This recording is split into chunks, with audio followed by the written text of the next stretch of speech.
What's up, everybody? Welcome back to another episode of the 10-7 MMA channel, podcast show, whatever you want to call it. We're so sorry. We had a couple technical glitches there. We had the live posted earlier, and it just wasn't working. So I don't know if there's a StreamYard update or what's going on. Anyways, I apologize. Hopefully, people will migrate over to this stream now that this one is live, because I saw we had Tehran and a couple other folks on the live stream. So sorry, guys. Hope people are making their way over. We still don't know what's going on. Hey, Tehran, you found us. Yes, let's go. What's up, Tehran? What's up, Western? Yeah, sorry about that, guys. Still don't know exactly what happened, but we are back. Not only are we back, and I hate to say this because I wanted UFC 319 to be the biggest card of the year, but I must admit, I think UFC 322, everybody is saying from top to bottom, and this is the pre-show analysis. Obviously, we'll see how it unfolds and how everything goes, but like, this might be the most stacked card of the entire year. I'm going to venture to say it is. Justin, what do you think? How crazy is the card for UFC 320? Oh man, it's incredible, man. We have incredible matchups from top to bottom. We have an incredible female showdown. We have an incredible main event guy. Islam going for double champ status. Crazy. Man, you have Bo Nickal on his return. Leon Edwards, former champ, taking on Carlos Prates. I mean, I am very excited for this card. So we're going to talk about it a little bit in detail. Now, you not only mentioned that we have the we have Islam Makhachev going for his second title. We have a couple unprecedented things happening. So I want to just take a minute as we start the show off to talk about UFC 322. And by the way, Western says, I don't see Tehran. He was in the other stream. I'll message him. No, he's on here. Tehran just said, what's up, boys? So I think he's in. I think he found it. But thank you, Western. I appreciate it. If anybody's on the other stream, if you could let him know, too, that we had to move and shift to a new stream, that'd be great. There's some crazy stuff happening here. As far as I'm aware, and this is what I believe Ariel Hawani said, I can't remember. Somebody said this earlier, but I believe this was the first time in I think Luke Thomas said this. This is the first time in the history of the UFC that we have two people going for double champ status. We have Islam Makhachev trying to get a second title in the second division, as well as Weili Zhang. So this is unprecedented. The co-main and this is a historic event, okay?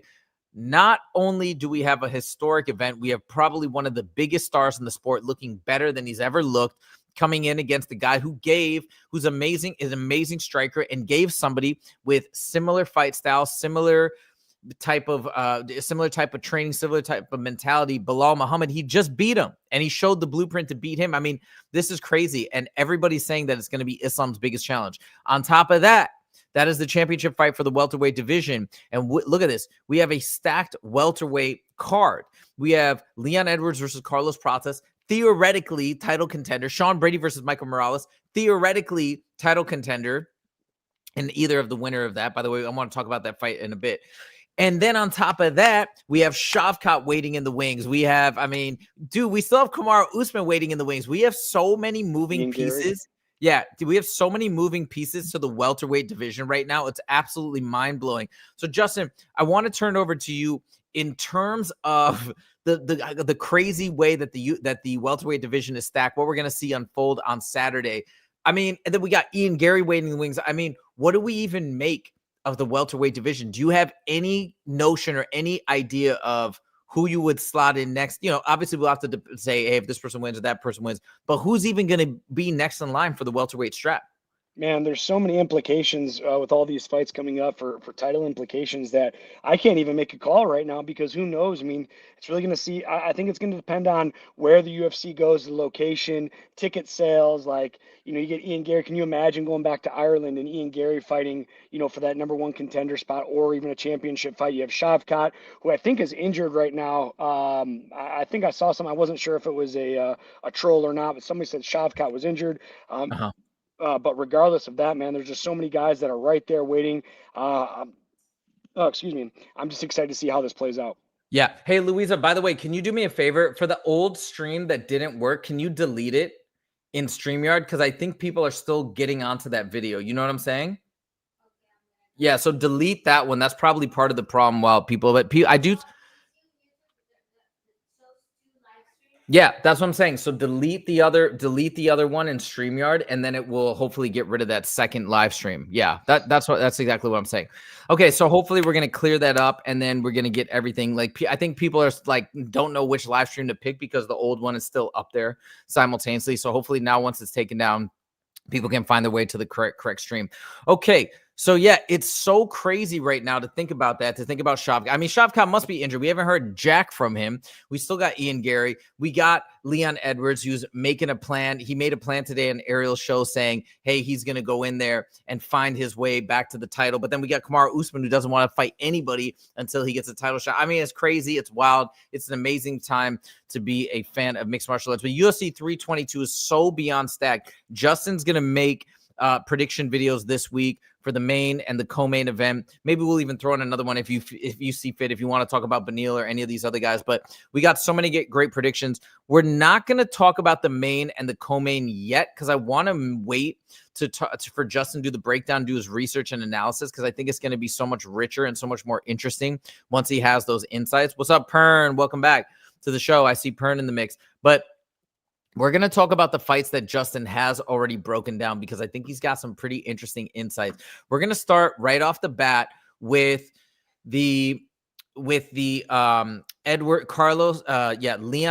versus Carlos Prates breakdown. Okay, so we're going to talk about this fight, and I'm going to have Justin take it over here in a second because he already broke down this fight and he has an amazing prediction. But I want to start it off with one thing. I heard Leon Edwards earlier today talk about him needing to make a statement. He says, I need to make a statement at this UFC event. So I want to throw that to you first. Do you think if he's saying I got to make a statement to get back on top to get my title shot, does that mean he's going to fight a certain way? Does that mean he's going to try to get it finished? What does that mean to you as a fellow fighter? I think he just wants to come out and get a dominant win. And like we talked last night briefly about Leon Edwards. When I hear the name Leon Edwards, I think of extraordinary striker. I think great high kicks. I think great straight punches. But something I didn't take into consideration, something that he utilizes a lot, is his wrestling and his grappling. And I think he's going to come in there almost with a Hamza approach and really be grappling heavy here and just come away with a dominant win. Do I think that means go in there and starch Carlos Prates? No, I think Carlos Prates is a little bit too dangerous. He's very dynamic. He's very explosive. He's very unpredictable on the feet, but I think taking him down and holding him down and grinding him out for a dominant win is what he means by that. It's very interesting. So he actually said on Ariel's show today, he's like, if it goes to the ground, if we get down there, it's gonna be, he's like, I'm gonna twist him up, I'm gonna do my thing and really get him on the ground. But then again, he ended with that, I need to make a statement. I don't know if it means he doesn't want to get on the ground, doesn't want to get into ground exchanges, wants to tear him up on the feet. I don't know, but we shall see. But how interesting, because I haven't heard many people give that prediction. I can't wait to see how this goes down. I think you're onto something. And you mentioned too, we mentioned when you were doing your fight analysis, I think you were saying something about you were impressed in terms of his ground game against Sean Brady, or who was it that you were particularly impressed with? Well, I mean, he took down Kamaru Usman. I mean, that's Yes. incredible welterweight champion. I mean, Leon Edwards, like I said, when I hear his name, I don't think wrestler, I don't think grappler. But after rewatching some fights, this guy can wrestle in that, and this guy can grapple. I'm not saying Carlos Prates can't, but I think Carlos has the advantage on his feet, and I think Leon has the advantage on the ground. If Leon's smart, he's going to implement his game plan, at least get Carlos to think he's going to wrestle before he strikes. Fascinating matchup. And again, Carlos has gotten multiple knockouts. He's really only lost once, and that was to Ian Gary. Last thing I want to ask you about this before we move on. The way that Ian Gary fought and defeated Carlos Prates, do you think that Leon Edwards is going to use that blueprint to any extent? Do you think he's going to try and fight similarly? Or do you think their fighting styles are too different that he's just going to mix it up and do it in his own way? I mean, I think he's going to do it in his own way, but I mean, he is going to, like I said, I really think, and at least early on, I want to see a heavily grappling approach. Get Carlos Prates, because here's the thing, Carlos Prates spins a lot. He has those dynamic spinning elbows and stuff, and I just think Leon Edwards, by threatening the grappling, by threatening the wrestling, will keep Carlos from spinning, because if Carlos goes to spins and Leon shoots at the same time, he gets on his back, I mean, it could be a long round for Carlos Prates. And keep in mind that I believe this is only a 3-round fight. Oh, yeah. I think so. Yeah, for sure. It's got to be a 3-round fight. It is, what is it? It's not the opener for the main event, for the main card, but it's the second fight on the main card. So, yeah, it's got to be 3 rounds.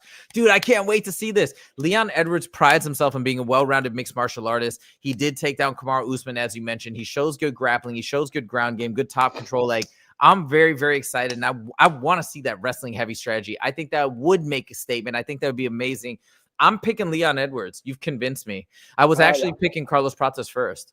I changed my pick too. I was taking Protest by knockout because again, I think Leon is a great technical striker. He has great straight punches. He has great high kicks. He switches the stance. He goes back and forth. But I didn't take in consideration how good his wrestling is, how good his grappling is, and as a true full mixed martial artist, I think that's what he has to do to win. Now, something else I found out about Carlos Prates, at the beginning of his career, he wasn't very good. Like he almost was a 500 fighter till he went on this long streak. So something turned around, and maybe it was matchups, maybe it was his just maturity as a fighter. But I just think Leon Edwards is going to be the more complete MMA fighter coming into this fight. He's still relatively young. I think you made the comparison. He's 34 versus Process is 32. I believe it was something like that.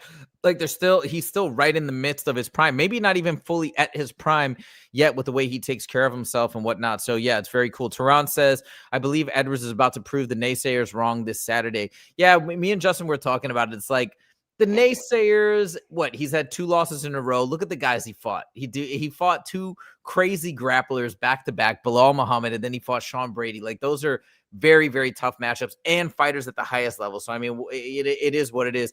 And then again, Prates lost to Ian Gary. Ian Gary's amazing, by the way, no slouch there. But I think Edwards too is at that higher level. So I feel like he's gonna pull it off. Tehran's got Edwards as well. He says, Pern once again says hello. What's up, Pern?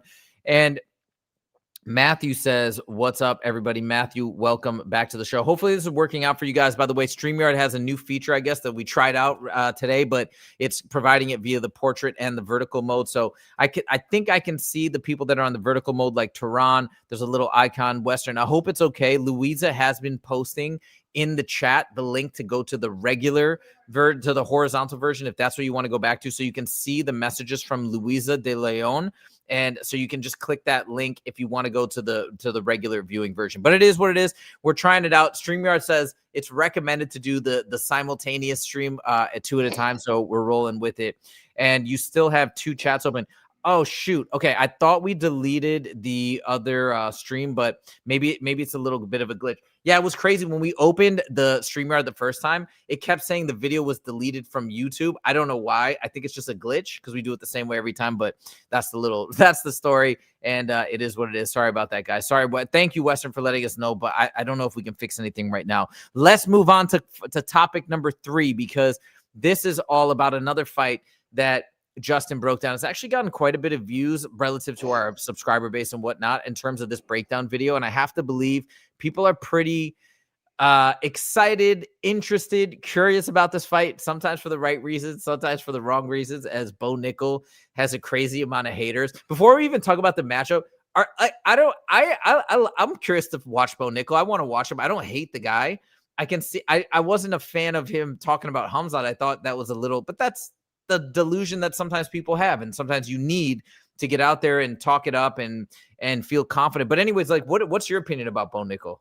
I like Bo Nickal, man. I mean, I hate people like, oh, well, I mean, even like you say, like Hamzat, was he even supposed to say like, oh, Hamzat would kill me? No, Right. he has to have that. He has to have that confidence. He can't come in there and say somebody else in his division is better than him. No, I mean, fighters in general, nobody. I don't know. I think it's a bad take to say, especially when you have the wrestling credentials Bo Nickal has. I like Bo Nickal. He's a all-star American wrestler. It's hard for me to root against an American wrestler being from my wrestling roots. And he's so good, and he's got such skill. I mean, we're so excited about Gable Stevenson again. Like, obviously, maybe he's a different level. I don't know. Maybe they're close to each other, I guess. But you said if you felt like he's a substantially better athlete, better striker, whatnot. But either way, Bo Nickal coming in with these credentials, this type of wrestling, this type of ability, this type of grit, like, I like it. It's exciting to me. He's a prospect. He's got a lot of heat behind him. So I'm stoked. Now, Tehran right off the bat, Tehran knows his stuff, so we got to give him some deference here. But he says, I believe Bo Pickle is going to lose. Tell Tehran why he's wrong, because you're going the other way. I got to go with Bo Nickal. And, I don't know anything about Rodolfo coming into this fight very much until I watch some of his fights. He's 36 years old. He's 6-3 in the UFC, and there's just no value behind Rodolfo winning this fight. There's a ton of value behind Bo Nickal winning this fight. Bo Nickal being 7-1 overall. Coming into this matchup. Now, Rodolfo and Bo Nickal have a very similar wrestling style. What I mean by that is, but Bo Nickal, from the footage I've watched, he changes his stance southpaw to orthodox, and his shot is relatively it's pretty predictable, to be honest. But as Rodolfo's is even more. Bo Nickal, if he's in a southpaw stance, he's going to throw a big overhand left, shoot to his double. If he's in an orthodox stance, he's going to throw an overhand right and shoot to his double. Rodolfo, in the same sense, doesn't throw any punches. He just dives in for his double. Now, if he feels that he can't get the double leg, he's very content with grabbing a single leg and pulling guys on top of him. I think that Rodolfo is going to be the better grappler. But when we look at it like this, we just had a matchup like this where we had RDR. Who did RDR just lose to with the short notice? What's his name? Oh my God. He subbed in I'm for Fluffy. No. Yes, okay. I got to look it up. Dang it. I can't remember. Hold on. RDR. Regardless, I think this is a similar matchup in the sense with RDR being the more dynamic Brendan grappler. Allen. Brendan Allen, that's right. There RDR being more the dynamic grappler, but Brendan Allen being top heavy. I think that's going to be a similar pick with Bo Nickal here. I think Bo Nickal's the better wrestler. I think he's the better striker, which doesn't say much. But I think once he gets on top, his top pressure is just going to negate all Rodolfo's all his submission attempts. Do you think it's going to be quick? Do you think it's going to go the distance? What are your thoughts? I think it's going to be a boring grappling decision. Okay, fair enough.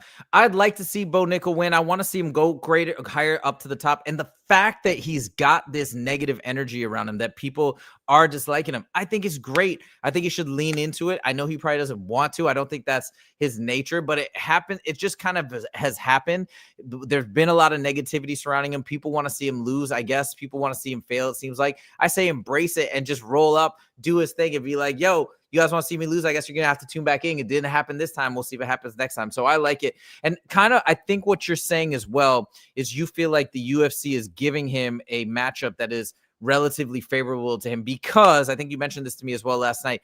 Vieira is his path to victory is he's got to engage in the grappling.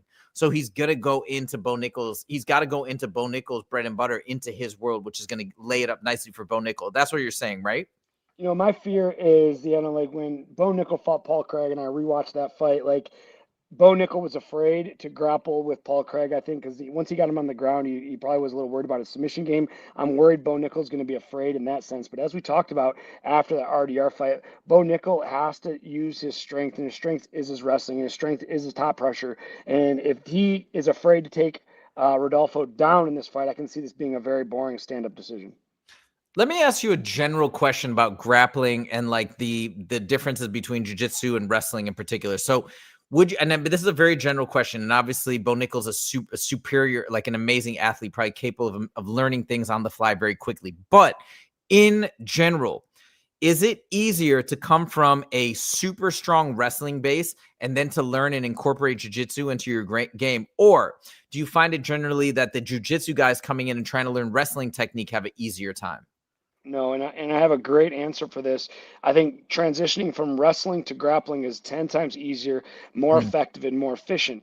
And I'm gonna tell you why. Here's a great reason why nobody can argue with me on this. Is you take, say, Gordon Ryan, who's one of the best grapplers in the world, and you stick him in the NCAA tournament, he's going to go 0-2, and he's going to be out very, very quick. He'll probably get teched, or he'll get pinned really quick, being comfortable off his back. You take a world-class wrestler like Bo Nickal, and you put him up against Gordon Ryan, which they did do a grappling match. And I'm not saying he can beat Gordon Ryan, but he can compete with Gordon Ryan. And eventually, he did lose the match, but it was a very competitive match. He took Gordon Ryan's back. He souped him on his head. It was very competitive.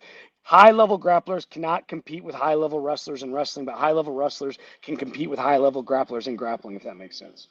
Okay, that makes sense. And also for the learning curve, no, that makes total sense. And then for the learning curve, would you say somebody coming in with a wrestling base, is it easier for them to get their heads around the fundamentals of jiu-jitsu versus somebody from the jiu-jitsu world trying to get to a comparable level in the wrestling world? You get what I'm trying to say? And the reason, like just to color it a little bit more, like the reason why I asked is I see somebody like Khamzat Chimaev with a very heavy wrestling base, maybe didn't grow up doing jiu-jitsu, but it seems like, his submissions are crazy. And he's picked them up and adopted them into his game relatively quickly. So that's my question. Which side is it easier to incorporate that skill set into?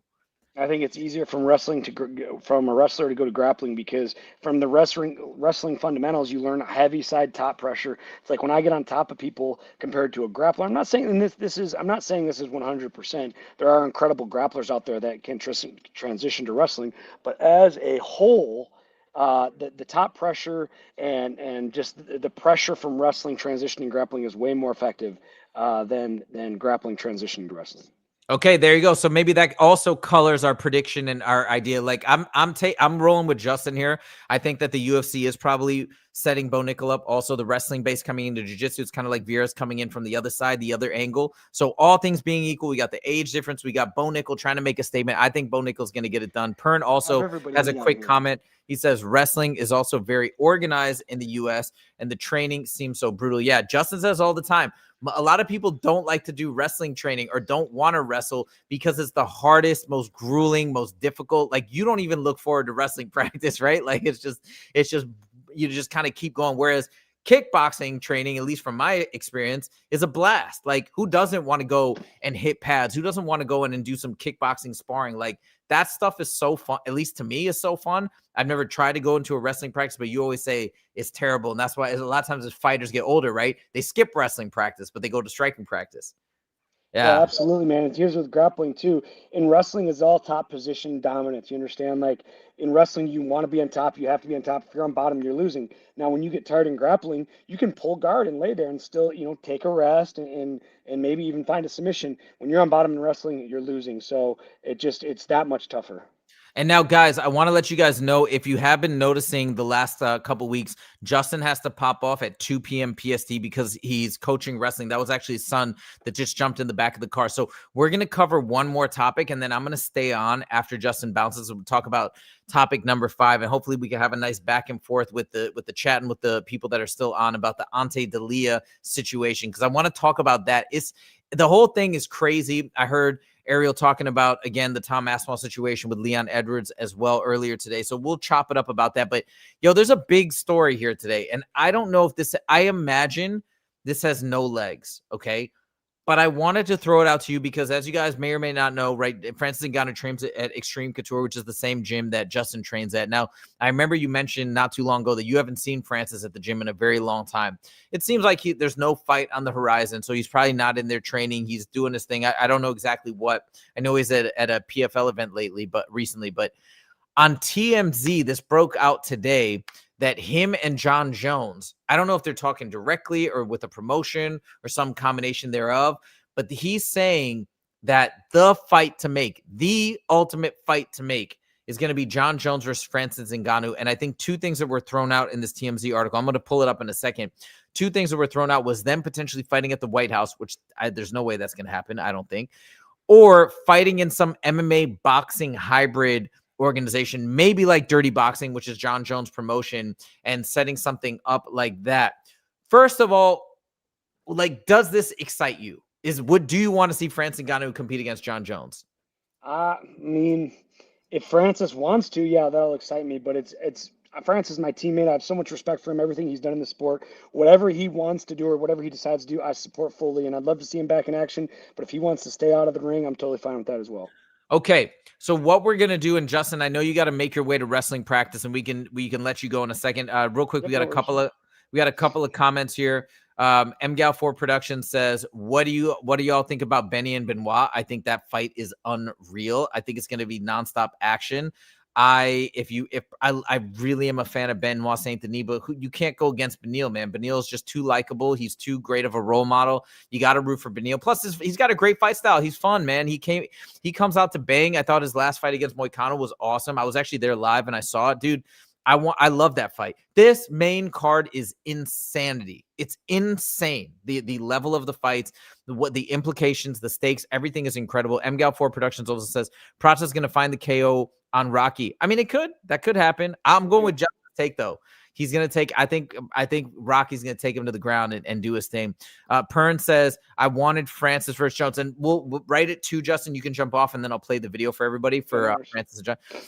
I wanted Francis versus Jon Jones so bad when it was kind of possible. Now I don't want any of them are actually doing. Is Francis training boxing, doing nothing right now? Yeah, I don't know. I will be honest. I have less of an interest in Francis versus Jon Jones. It's just faded to me. It's not as exciting to me anymore. Francis kind of had his fray into boxing. Like, I don't know. I'm not as hungry for it. I love Jon Jones versus Alex Pereira. That's the fight that needs to get made. I love that fight. There's nothing better. At what Alex Pereira did last time to Ankalaev, he beat his kryptonite. Everybody thought he was going to lose, and he dominated. Dude, that's it. There's nothing more that needs to be said, in my humble opinion. Jones versus Alex soon. Let's go. Western says Benoit's going to handle BSD. Let's go. I mean, it's a tough fight. It's a great fight, but it's a tough fight. Toronto also got Dariush. Let's go. Let's go. Gable smashed that dude in Dirty Boxing, dog. We've been talking about that. Gable is the future. He is the future, man. He is the best. Toronto says, I feel Dariush is better everywhere. Yeah, he might be. But BSD, dude, that pressure that he brings, and BSD is no slouch either, but I don't know. Last but not least, I would love to see Jones versus Derek Lewis. What? Why? Yeah, why do you want to see Jon Jones versus Derek Lewis? I feel like Jon Jones will smash him, dude. Take him to the ground and just annihilate him with elbows. I'd still love to see Francis versus Jones. I think Alex is going to lose badly to Jones. I don't know. I mean, yeah, maybe. I mean, I think that's what most people assume, but everybody thought that about Ankalaev. I mean, I don't know. I don't know. I think it's dope. And if Jon Jones does beat Alex Pereira, it's still awesome because it's GOAT versus GOAT. I'm sorry, the Tom Aspinall fight is not compelling anymore. I don't want to see Jon Jones fight Tom Aspinall. After that last showing, it's not interesting. I want to see GOAT versus GOAT for the GOAT face-off. That's my 2 cents. What do you think? Man, there's just so many things that can go. I personally just don't want to see Jon Jones. I'm sick about. Oh, I think we lost Justin because it's about time anyways. He's got to go to his wrestling practice. But guys, okay, wait. Oh, we got Justin back here. Hold on. Justin, we lost you for a second. Oh, I think it's glitching. All right, Justin, I'm going to let you go because I think you got to go for practice, okay? So go do your thing, and I will see you next time. I'll finish out the show solo. Thanks. Hey, how was the volume with the other headphones? It's good. It's very good. Headphones? Very good. Very good. Today was good. All right, cool, guys. I appreciate you. I coach high school wrestling, so I got to go. I'll see you guys. Peace, Justin. Thank you. Okay, now we got some clarification from Tehran. He was joking with Derek Lewis versus Jon Jones. I should have known as much, but that makes more sense. Pereira versus Jones is a great fight. Dude, it's amazing. Come on. It's incredible. Okay, now let's hear what Francis Ngannou had to say about this fight. We're going to listen to this quick little clip from TMZ. I don't know. I don't think it's got... Ngannou fighting at the White House will never happen. That's a crazy idea. Mark my words. There's too much animosity between Dana White and Francis Ngannou. I just don't think it's going to fly. That's my 2 cents, unless Trump, President Trump can sway Dana otherwise, but I don't think it's going to happen. Let's listen to this interview. Check it out. I'm waiting for the PFL these days. I think by mid-November, they will tell me exactly where we are at. But so far, nothing. Basically now on MMA. What did you think? Even though I'm quite in shape. You always look like you're in shape. What did you think of sometimes I'm not such in shape. The title you never lost, the UFC Heavyweight Championship. What'd you think of the Aspinall Cyril Gane, the eye poke heard around the world? Yeah, I think that eye poke makes a lot of news more than a fight itself.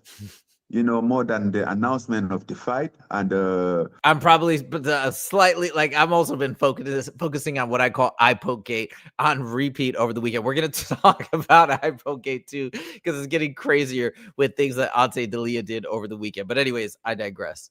It was a very controversial feeling. And I understand that there was a lot of frustration basically on the fan side that was so excited to see the outcome. But there was definitely an eye poke and a compromise vision from Tom. So I think for the normal decision in that position is not to fight, because the eye poke is not like, you get kicked in the ball and then you can recover and come back. It's not like a pain. It's like it compromise your vision.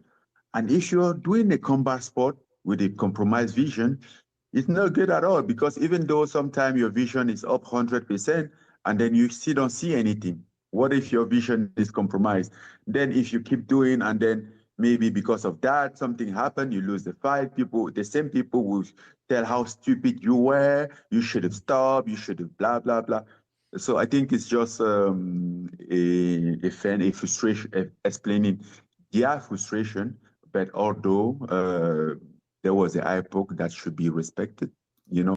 I think it's a really good perspective.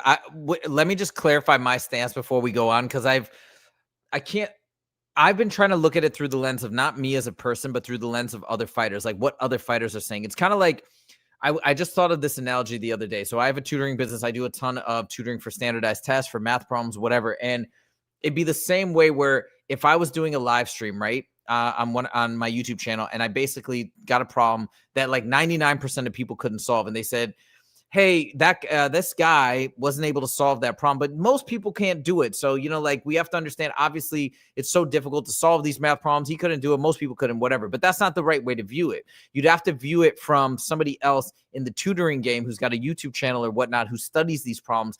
That's the way you have to look at it. How would they feel? Oh, no, but if you're a professional at our level, you definitely should have done it. You should have been able to crack it. Otherwise, why is he trying to teach at that level, etc.? So you have to look at it through that lens of other professionals in the field. I've been trying to listen to what other fighters have been saying with this whole eye poke gate. I'm going on a little bit of an aside here, but the point is, I've been trying to do that and listen to what other fighters have to say about eye poke gate and what they would have done. And most people seem to be saying, at least from my understanding, that they would have tried to fight through. It's the title fight. Everybody's waiting for the fight. Like, they don't want to let the company down. They would have fought compromise.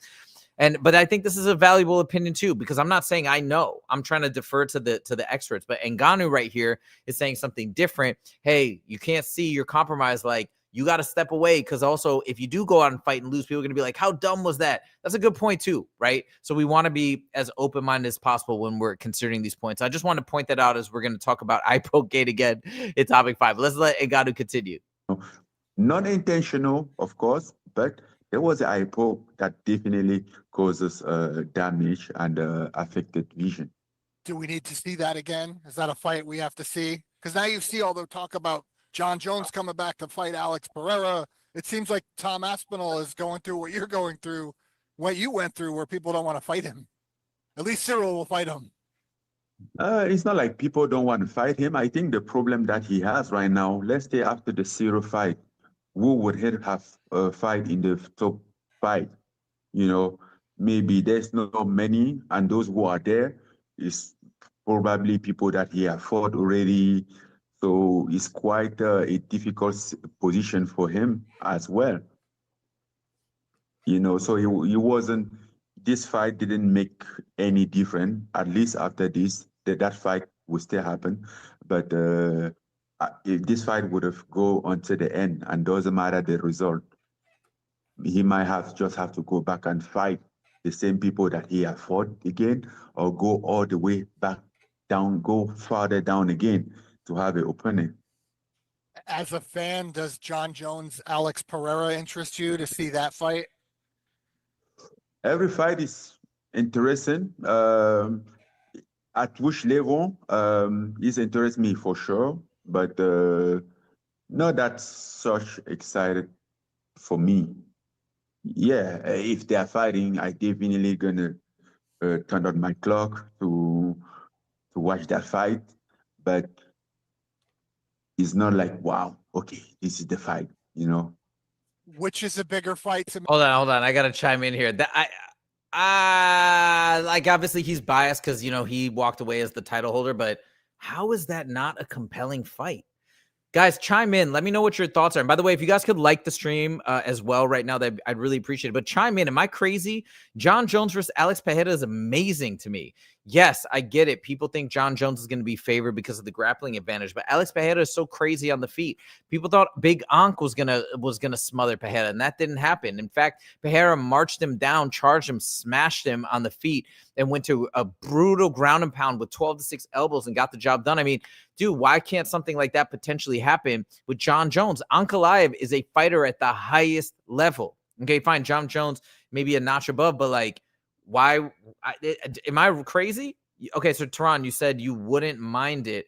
Wouldn't mind it. Okay, maybe I'm a little delusional here. Maybe I'm standing on an island by myself, but I love Jon Jones versus Alex Pereira. What a fight.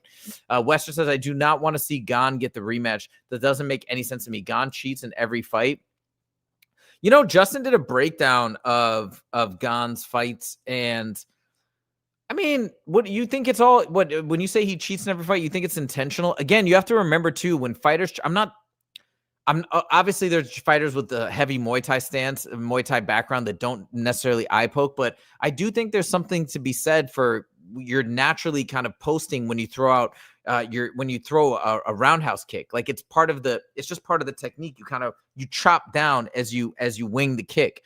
So I don't know. I think it's just because of his style. Now, of course, he can make adjustments, but I don't think I don't look at Gon as a cheater, me personally. But Western says, I like Poatan versus Jones, but I only as an opportunity to make money for Poatan. I think Jones would smash him. He might. I mean, but that's also Jones. I think Jones would have smashed Aspinall too. But that's my opinion. Max versus Oliveira. Let's go. That fight's gonna be amazing. Which fight is more exciting to you? Max Holloway versus Charles 2 or Jones versus Alex all day long? Number one, it's a fresh matchup. It's never happened. Number two, these are both two potential GOATs of the sport. We have this would be like Khabib versus GSP when people were talking about that. This is GOAT versus GOAT. And it's kind of two different generations, but not really. They're like the same age. I mean, dude, it's perfect. It's so much better. It's so much better. Come on. As they're both kind of right now at the top.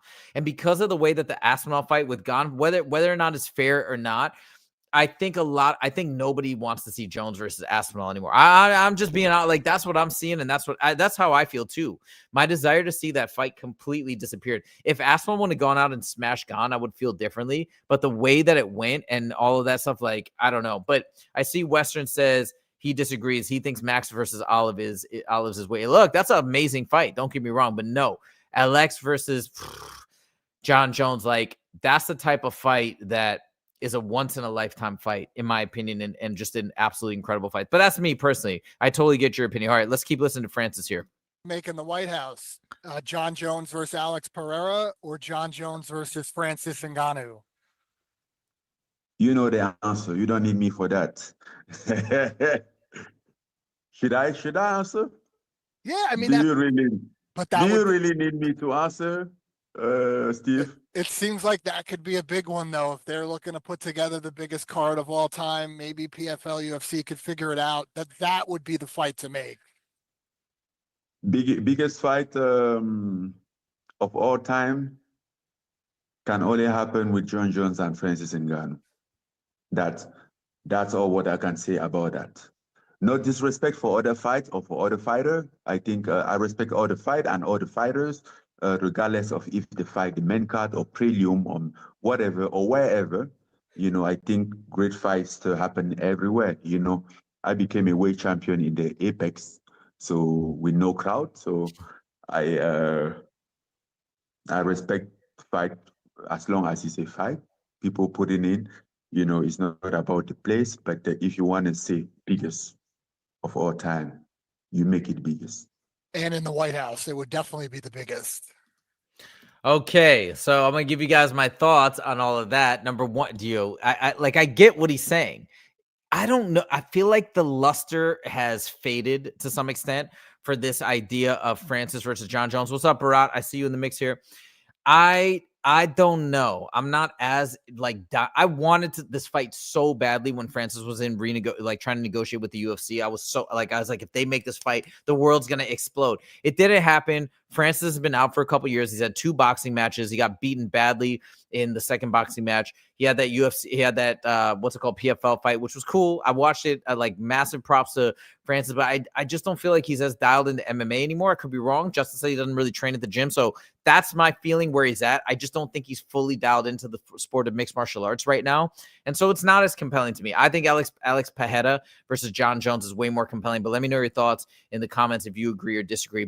And also, the UFC would never let this happen as a PFL UFC collab. Like, people, be real. That's not good for the brand. Even if it's one good fight, they're not going to do it. On top of that, there's personal issues between Francis and Dana White. That's not going away. So you have dude, there's no way. There's no way they'd give him that platform and that presence. It's going to be the biggest combat sports event of all time, in my opinion. So it's not even a question. It's a cool interview clip. I get why people were talking about it, but no chance, no way, no how. Tehran says, I mean, when you think about Holloway versus Charles, like a fresh matchup, considering both guys barely got going in the first fight, I get it. And they're two totally different fighters at this point. I get that as well. I'm just saying, if you ask me at this point right now, point blank, the two that what's more exciting is that one. Plus, Jones and Pereira are at the very top of the sport. I would say in that rarefied era of GOAT list, I think Max Holloway and Charles Oliveira are both former champs and both unbelievable fighters, but they're not at that top pinnacle point right now. So it's a timing issue that I think the stakes, I literally think if Alex Pereira beats Jon Jones, he will walk away and retire after that fight as the GOAT of mixed martial arts. If Jon Jones beats Alex Pereira, he's already mostly considered the GOAT. That's going to cement it, and he's going to walk away. It will be the final fight for both of them, and that's it. And they're done. Those same stakes don't apply to Oliveira versus Holloway. And again, I'm not debating you guys. I'm just explaining my reasoning because that's the beauty of the fight game. We can all have our own opinions, and we can all have our own fights that make us the most excited. Barat is back in the mix. Barat says, did Jones smash any of the taller fighters? Not from what I recall. Why would people think Jones will smash Pereira, especially if Pereira anti-wrestle? I mean, that's the thing. It's a question. That's why the fight is compelling. It's interesting. I mean, he beat Gustafsson twice, and Dominic Reyes, people might say, hey, he lost or whatever. Either way, look, on the scorecards, he won. At the worst, you could say it was a very close fight, right? And even if you want to say Dominic Reyes won, it wasn't like he blew him out. It was a close fight. So, I mean, he still did good against Dominic Reyes and won rounds 4 and 5 for whatever that's worth. Jones has no knockout power, basically, and Pereira is a better striker. And on top of that, severe knockout power. That is true, too.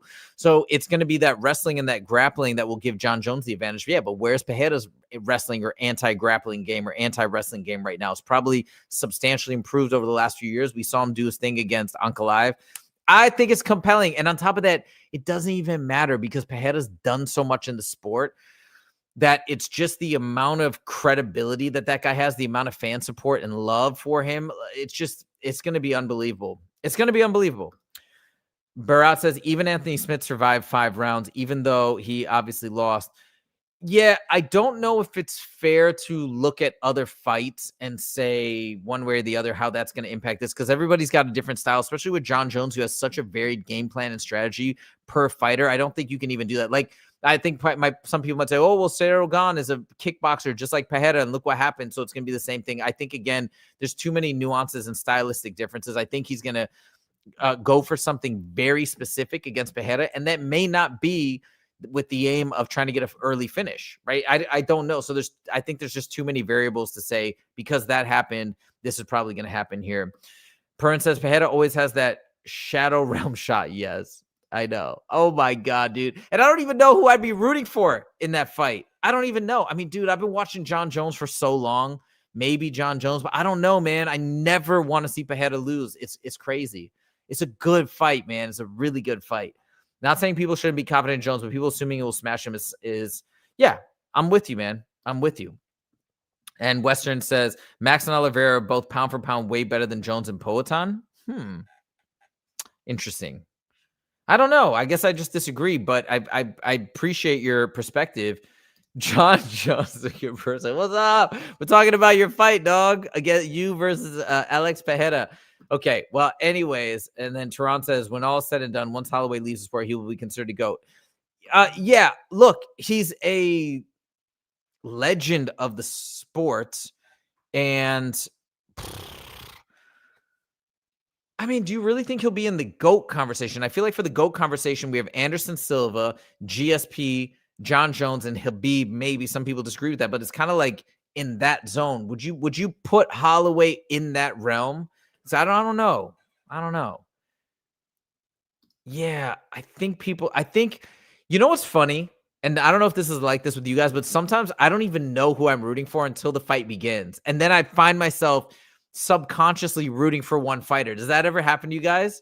With like, I remember when Dustin Poirier was fighting Justin Gaethje or something like that. Even Max Holloway versus Justin Gaethje. I didn't really know who I was rooting for until I got going. I was like, oh, I'm kind of pulling for this guy. You know, when you're a big fan of both guys, I think it's going to be like that. I'm not really going to know until it begins.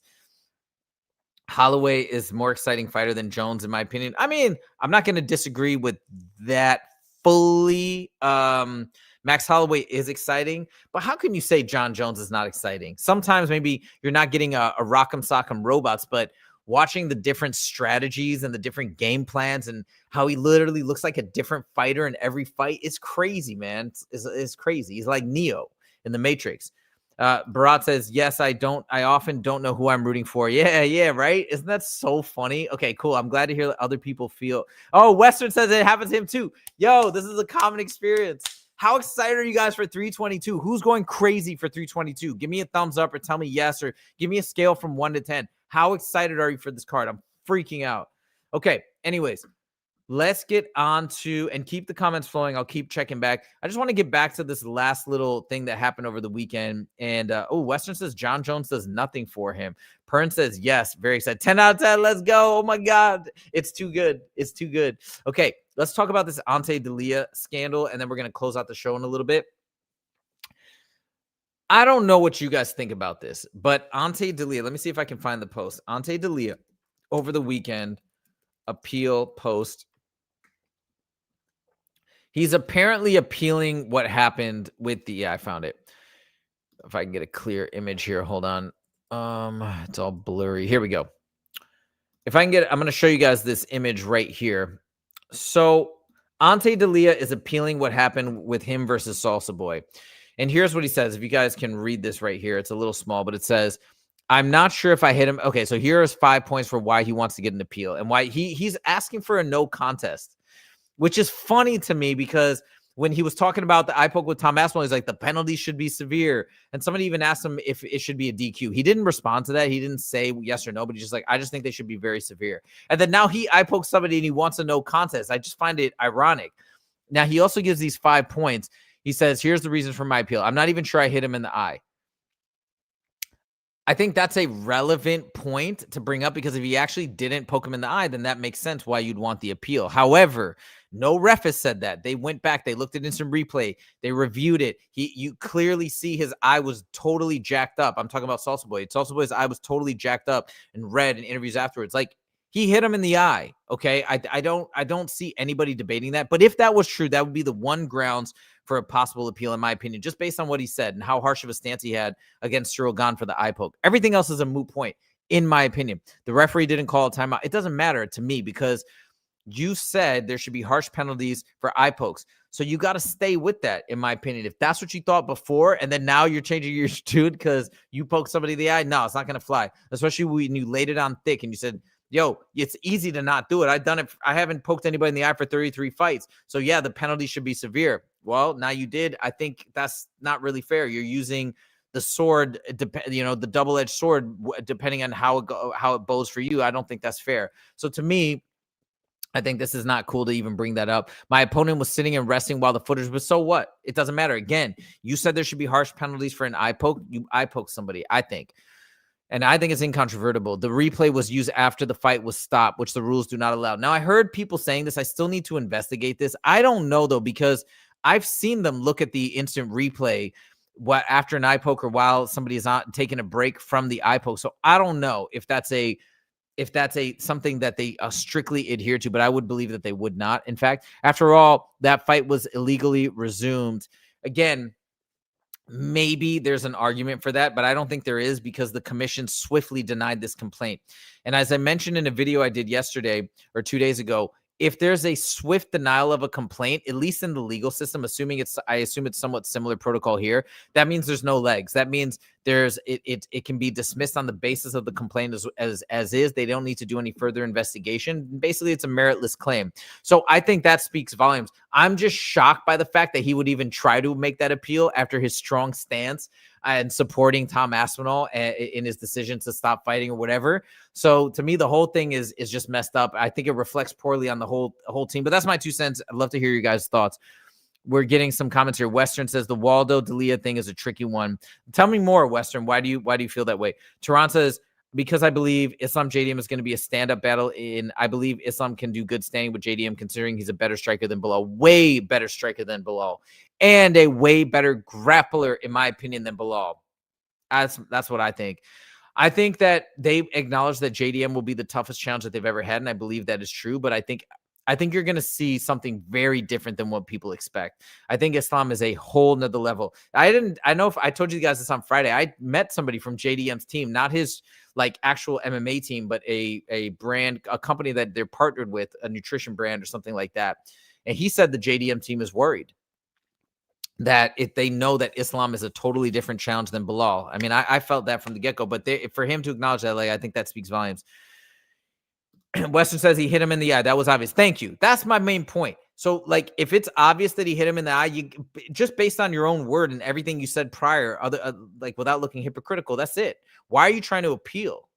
You know, what's the reality? What do you guys really feel? Or is it just, I just feel whatever I want to feel to get me to win, to get me to do this is like, it's not, that's, you know, you got to stay consistent, in my opinion. You know, and these are the things that other people are doing that I think is just a disaster. Prince says, this is such a mess. Yeah, they just need to re-roll that time. Yeah, I think they're going to. Dana White said that Tom Aspinall's eye injury is not serious and that he's recovering and just trying to get back on track, and they're going to try and rebook the fight ASAP.